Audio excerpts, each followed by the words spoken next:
Hello, welcome to Chronicle Live over on Facebook and Twitter, joined by our chief sports writer, Lee Ryder, who was down at Ellen Road. And Lee, after that performance, how would you sum it up? 5-2 to Leeds United. Not a good night for Newcastle. No, not a good night at all. And, I suppose it's easy for people to factor in the sort of COVID problem they've had at the club. But I just thought Newcastle crumbled in the closing stages, and some of the defending was just unforgivable. It was almost, Sunday League defending really at times when Leeds were falling over themselves trying to get in on the act. And after Newcastle had, pushed forward, they just didn't have the desire. That word was missing, desire to get back and even make a challenge. And, I felt sorry for people like Jamal Lewis who were trying to get in last gasp challenges. I certainly felt sorry for Carl Darlow, who was left fully exposed by the end. But realistically, I think, we're going to look back at this one and say it's been a pretty disastrous night all round, really, for Newcastle. They went ahead, never looked fully in control, never looked comfortable. Leeds never made them look comfortable, or allowed them to be comfortable, sorry. And in the end, the scoreline was probably right, because even in the first half, when Newcastle was supposed to have a bit of energy, they were letting Leeds just have chance after chance. There was 70% possession at half time. That's quite a remarkable stat for a newly promoted club.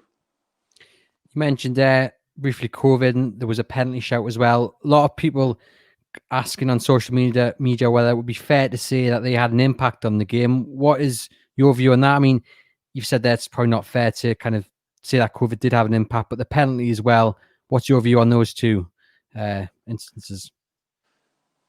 Yeah, I mean, with the penalty, I looked at it and, it wasn't, for me, it wasn't a nailed on one. I've seen them not given. I've seen many penalties like that not given.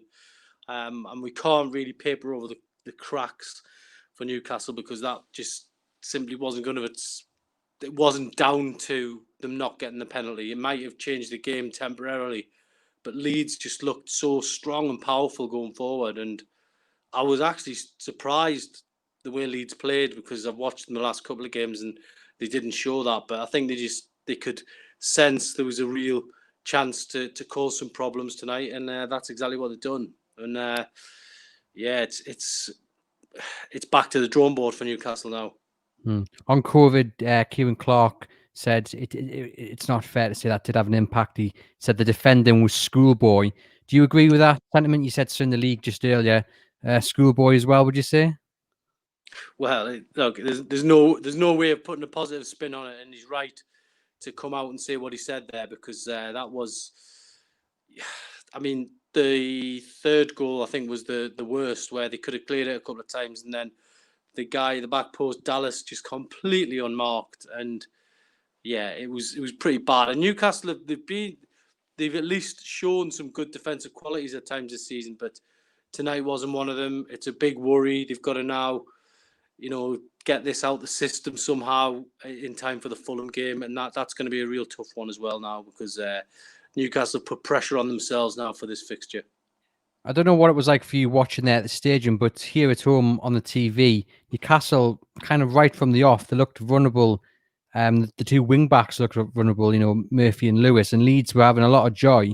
And Steve Bruce didn't really do anything to change that. He brought on Kraft later on, but did you feel that as well watching the game, especially in the first half and after the interval, that Leeds were having too much success down the flanks?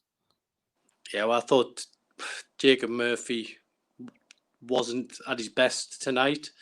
Not his position, we do know that, but in the first half down that left hand side, Harrison just had the freedom of Ellen Road really, and he was probably their best player. But Newcastle allowed him to be like that. They allowed him to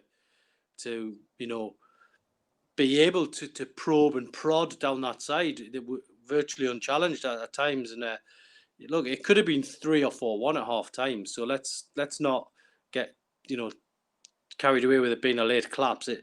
Newcastle were lucky to go in level at the break, and it went from there really. It did, yeah, it did, and there was a few careless moments from individual players, but Sean Longstaff gave the ball away for one of the goals, and we've seen just sloppy possession in general from quite a few of the players.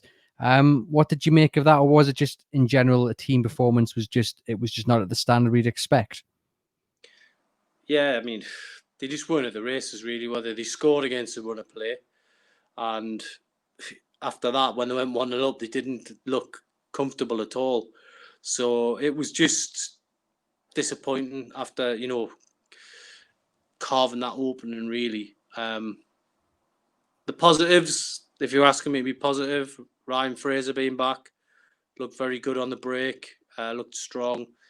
Hopefully he can start to gel again with Wilson. Thought Wilson didn't really get the best of service throughout, and in midfield we were probably overran. I know a lot of people have mixed views about Shelby, but he holds the midfield. He's the man who sits back and dictates things, and they probably missed him a little bit. You miss him when he's not there. So there's certainly changes that can be made to the team for Fulham. There'll be 3 or 4 of them who can't have any complaints if they're dropped, maybe 4 or 5, I don't know.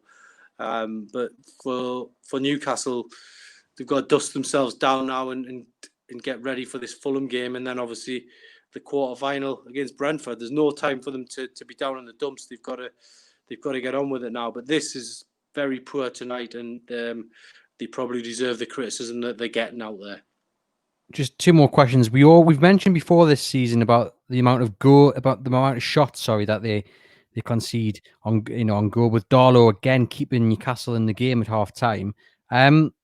25 shots Leeds had, and had quite a few of them on target. Newcastle's luck was always going to run out at some point. How does Steve Bruce fix that? Because it is consistent that they do ship a lot of shots, at goal.